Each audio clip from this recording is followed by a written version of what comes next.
Hi viewers, welcome to our channel. So మొన్న piracy ముఠాని arrest చేసిన CP Anand గారు press meet పెట్టి మాట్లాడడం జరిగింది. సో అక్కడ సినీ సెలబ్రిటీలు చాలా మంది వచ్చారు. సో దాని గురించి ఇన్ఫర్మేషన్ కూడా తెలుసుకున్నారు.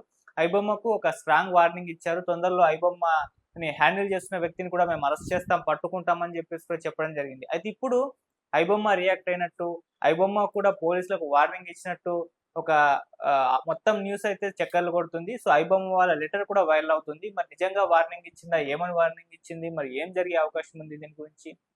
ఇదే ఇష్యూ గురించి డిస్కస్ చేయడానికి ప్రెజెంట్ మనతో పాటు సీనియర్ ఫిల్మ్ జర్నలిస్ట్ అయిన అప్పాజీ గారు ఉన్నారు. వారిని అడిగి తెలుసుకునే ప్రయత్నం చేద్దాం. సో నమస్కారం సార్. నమస్తే ఆదిత్య. సార్ ఐబొమ్మ ని పట్టుకుంటాం, ఐబొమ్మ హ్యాండిల్ చేసే వాళ్ళని పట్టుకొని ఈ మొత్తం పైరసీని అరికడతామని చెప్పేసి మొన్న మీటింగ్ లో కూడా చెప్పడం జరిగింది సార్. మరి పట్టుకునే అవకాశాలు కనిపిస్తూ ఉన్నాయా? మరి ఇప్పుడు ఐబొమ్మ వాళ్ళు కూడా స్ట్రాంగ్ వార్నింగ్ ఇచ్చినట్టుగా కూడా తెలుస్తుంది. ఏదో లెటర్ రిలీజ్ చేస్తారని లేఖ వైరల్ అవుతుంది. ఎప్పటి నుంచో కూడా అటు ఐబొమ్మకు పోలీసులకు మధ్య ఒక వార్ అయితే నడుస్తూ వస్తుంది. మరి ఎవరు గెలిచే అవకాశం ఉంది వారిలో? మరి ఐబొమ్మ ఇప్పుడు ఆ లెటర్ లో ఏముంది, ఏం చెప్తుంది సార్ వాళ్ళు అసలు? అంటే ఇప్పుడు ఏదైతే ఐబొమ్మ రిలీజ్ చేసిన లెటర్ అని చెప్పి అంటున్నారో, అది ఎప్పుడో 2 years బ్యాక్ రిలీజ్ చేసిన లెటర్ అని చెప్పి కొంతమంది అంటున్నారు. అది మొన్న రీసెంట్గా రిలీజ్ చేశారా, లేకపోతే అంతకుముందు 2 years బ్యాక్ రిలీజ్ చేసిందే మళ్ళీ ఇప్పుడు వైరల్ అవుతుంది అనేది మనకి తెలియదు. అయితే ఏదైనా ఒక వ్యవస్థను ధిక్కరిస్తూ ఒక లెటర్ జారీ చేయడం అనేది ఖచ్చితంగా దాన్ని ఎవరు సమర్థించలేరు. ఏదైతే ఇప్పుడు డైరెక్ట్గా ఒక కమిషనర్ హోదాలో ఉన్నాయని పైరసీని అరికట్టడానికి ముందుకు రావడం, ఆ దిశగా చర్యలు తీసుకోవడం, చొరవ తీసుకోవడం అనేది ఖచ్చితంగా మనం అభినందించాలి. నిజంగానే పైరసీ వల్ల చాలా నష్టం జరుగుతుంది ఇండస్ట్రీకి. కాబట్టి మనం దాన్ని ఖచ్చితంగా మనం స్వాగతించాలి. కానీ అట్ ది సేమ్ టైము ఇప్పుడు జనరల్గా చెప్తారు చూడు, లంచం ఇవ్వడం తీసుకోవడం ఎంత నేరం, ఇవ్వడం కూడా అంతే నేరం. అంటే ఇద్దరిది, ఇప్పుడు ఇచ్చేవాళ్ళు ఉండబట్టే కదా తీసుకుంటున్నారు అని కదా. కాబట్టి లంచం తీసుకుంటున్న వాడికి ఎంత అయితే ఇది ఉంటుందో, ఇచ్చేవాడికి కూడా మా నేరంలో ఆ బాధ్యత ఉంటుందని చెప్పి చెప్తారు కదా. అలాగా ఇప్పుడు పైరసీని, మరి పైరసీ చూసే వాళ్ళు కూడా దానికి ఇది ఉండాలి కదా. పైరసీని చూడకూడదనే ఇది ఉండాలి. కానీ ఎందుకు జరుగుతుంది అంటే, ఈ టికెట్ రేట్లు అందుబాటులో లేకపోవడం కదా. అంటే ఇప్పుడు టికెట్ రేట్లు బాగా పెరిగి ఉన్న ఇప్పుడేనే కాదు, అంతకు ముందు కూడా ఉంది పైరసీ. అప్పుడు వేరే రూపంలో, సీడీల రూపంలో లేకపోతే వేరే రూపంలో ఉండేది. ఇప్పుడు ఈ వచ్చిన తర్వాత వెబ్సైట్, అది వచ్చిన తర్వాత డైరెక్ట్గా దానికి ఒక వెబ్సైట్ పెట్టి ఇది చేస్తున్నారు. ఇప్పుడు ఈ జరుగుతున్న ఇదంతా ప్రచారం, దానికి పరోక్షంగా జరుగుతున్న చర్చ అంతా కూడా పరోక్షంగా దానికి ప్రచారం, అంటే ఇంకా తెలియని వాళ్ళకు కూడా తెలిసేటట్లు చేయడం అన్నమాట. కాబట్టి ఇది అంటే ఏదైనా ఒక సమస్య ఆదిత్య, ఒక సమస్య ఏదైనా ఉందంటే ఆ సమస్య లోతు మనం మూలంలోకి వెళ్ళాలి కదా మనం. ఈరోజు పైరసీ ఎందుకు పైరసీని చూస్తున్నారు, పైరసీకి ఎందుకు అంత ఆదరణ ఉంటుంది అంటే కారణం క్రమంగా సినిమాని సామాన్యులకి అందుబాటులో లేకుండా చేస్తున్నారు. ఇప్పుడు ఎంత దారుణం అంటే మనం పైరసీని మనం సమర్థించట్లేదు, ఎట్టి బస్సులో మనం సమర్థించట్లేదు. కానీ ఇప్పుడు ఏదో క్రేజ్ ఉందని చెప్పి మనం కాంతారా గురించి మనం కూడా మాట్లాడాం. అది మరో 1000 కోట్ల సినిమా అయ్యే అవకాశం ఉంది, ఆ రేంజ్లో విజువల్స్ అవి ఉన్నాయి, ట్రైలర్ ఎక్స్ట్రాడినరీగా ఉందని మనం చెప్పాము. ఇలాగా ఈ క్రేజ్ అది ఉంది కదా అని చెప్పి దానికి కూడా టికెట్ రేట్లు పెంచేస్తే, ఇప్పుడు ఒక స్ట్రైట్ సినిమాకి పెంచారంటే ఒక అర్థం ఉంది. ఇప్పుడు ఒక కాంతారా సినిమాకి పనిచేసిన వాళ్ళు మన తెలుగు వాళ్ళు ఎవరైనా ఉన్నారు అందులో? Hero, heroine, director, music director, ఇంకోటి సెట్ బాయ్ కూడా మనవాడు. ఎవరైనా పొరపాటున ఒకరిద్దరు ఇక్కడ నుంచి వెళ్ళి సెటిల్ అయిన వాళ్ళు అక్కడ ఎవరైనా ఉంటే ఉన్నారేమో తప్ప ఆ సినిమాకి మన తెలుగు అసలు ఎవరు లేరు కదా. మరి ఆ సినిమా కూడా టికెట్ రేట్లు పెంచుకోవడానికి అనుమతి ఇవ్వడం ఏంటి? అర్థం ఉందా అసలు? ప్రీమియర్స్కి పర్మిషన్, టికెట్ రేంజ్ పెంచుకోవడానికి పర్మిషన్ ఇచ్చి, పైగా దానికి మనం పవన్ కళ్యాణ్ గారు కూడా ఆ సినిమాకి ఎటువంటి ఆటంకాలు కల్పించకండి అని చెప్పి ఆయన వేరే ఉద్దేశంతో ఈ సోషల్ మీడియాలో జరుగుతున్నటువంటి బాయ్కాట్ ట్రెండ్ని దృష్టిలో పెట్టుకొని ఆయన ఇచ్చేసాడు. మరి ఒక డబ్బింగ్ సినిమా కూడా రేట్లు పెంచుకునే అనుమతి ఇచ్చినప్పుడు ఇంకా ఈ పైరసీ పెరగకుండా ఎలా ఉంటుంది చెప్పు? అసలు టికెట్ రేట్లు ఎందుకు పెంచుకోవాలి? ఇప్పుడు ఒక సినిమాకి టికెట్ రేట్లు పెంచడం వల్ల లబ్ధి పొందేది ఎవరు? ప్రొడ్యూసర్, డిస్ట్రిబ్యూటర్, చాలా తక్కువ మంది కదా. అంటే ఈ టికెట్ రేట్లు పెంచుకునే సౌలభ్యం ఉంది కాబట్టి అని హీరోల రెమ్యునరేషన్లు పెంచేయడం. హీరోల రెమ్యునరేషన్ పెరిగితే మిగతా రెమ్యునరేషన్ అన్నీ ఆటోమేటిక్గా హీరోయిన్ కానీ, మ్యూజిక్ డైరెక్టర్, ఎడిటర్, సినిమాటోగ్రాఫర్ అన్నీ ఆటోమేటిక్గా పెరిగిపోతాయి కదా. ఇప్పుడు హీరోకి 175 కోట్లు రెమ్యునరేషన్ అన్నారనుకో, ఇంక మిగతా వాళ్ళు ఎవరు తగ్గుతారు? అందరూ తగ్గేదేలే అంటారు కరెక్టే సార్. కదా. మరి ఈ మూలాల జోలికి వెళ్ళకుండా ఉమ్, ఈ పైరసీ దాన్ని మనం నిర్మూలన చేయడం కానీ ఇదేమైనా సాధ్యపడుతుందో చెప్పు. ఒక రూపంలో దాన్ని అణిచివేస్తే ఇంకో రూపంలో పైకి వస్తుంది. ఎందుకంటే జనాలు దాన్ని ఆదరించడానికి సిద్ధంగా ఉన్నారు కాబట్టి.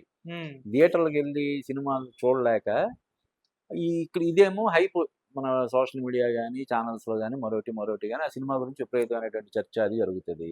ఉమ్, సరే చూద్దామన్న క్యూరియాసిటీ ఉన్న వాళ్ళు పైరసీ సైట్లకి వెళ్ళిపోతున్నారు. ఓకే.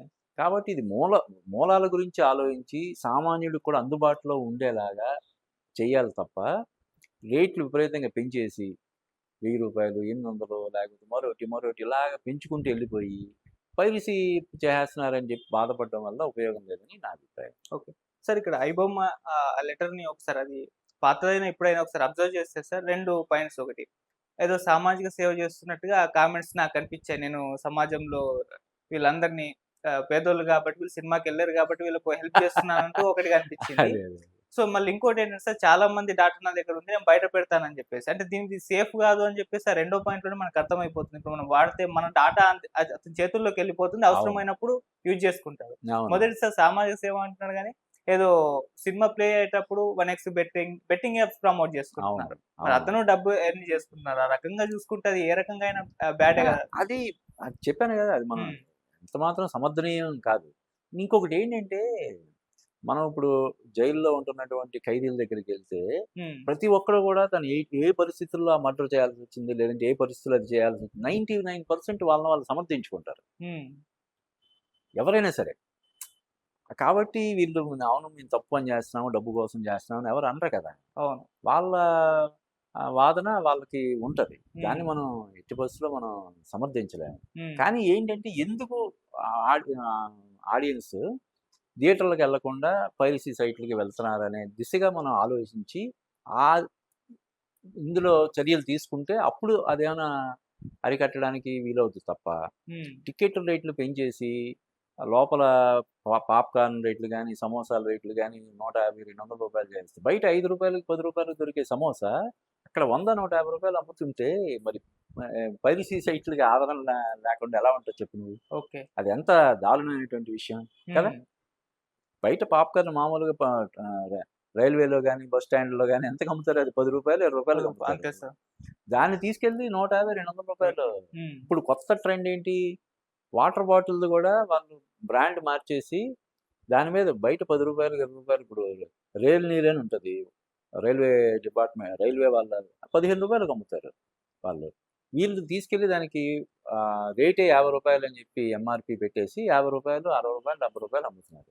ఇది థియేటర్లో కూడా. అవును, చాలా థియేటర్లో అసలు మంచినీటి వసతి అనేది ఖచ్చితంగా కల్పించాలి కదా. 3-4 గంటలు అక్కడ థియేటర్లో ఉండాలి కదా ఒక ఆడియన్స్. సినిమా టికెట్ తీసుకోవడానికి వెళ్ళిన దగ్గర నుంచి బయటికి రావడం వరకు ఒక 3-4 అవర్స్ ఉండాలి కదా.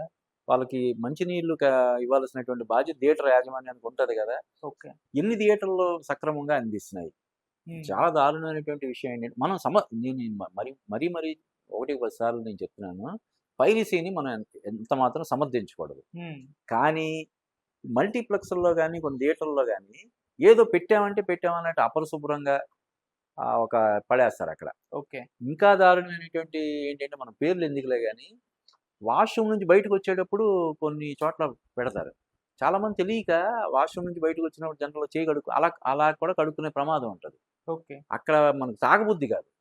నువ్వు వాష్రూమ్ నుంచి బయటకు వస్తూ అక్కడ వాటర్ ఉంటే ఎవరైనా తాగుతారా? అలా చేస్తారు. ఏదో పెట్టామన్నట్టు ఉన్నా కూడా జనాలు, లేదంటే కనిపించకుండా ఎక్కడ మూలన పెడతారు. అది ఎంత దారుణం. మరి ఇటువంటి విషయాల్లో ప్రభుత్వాలు పట్టించుకోకుండా ఓ పక్క సినిమాలకి టికెట్ రేట్లు ఈవెన్ డబ్బింగ్ సినిమాలకు కూడా టికెట్ రేట్లు పెంచుకోవడాన్ని అనుమతించడం అంటే ఏమనాలి చెప్పు ప్రభుత్వంలో.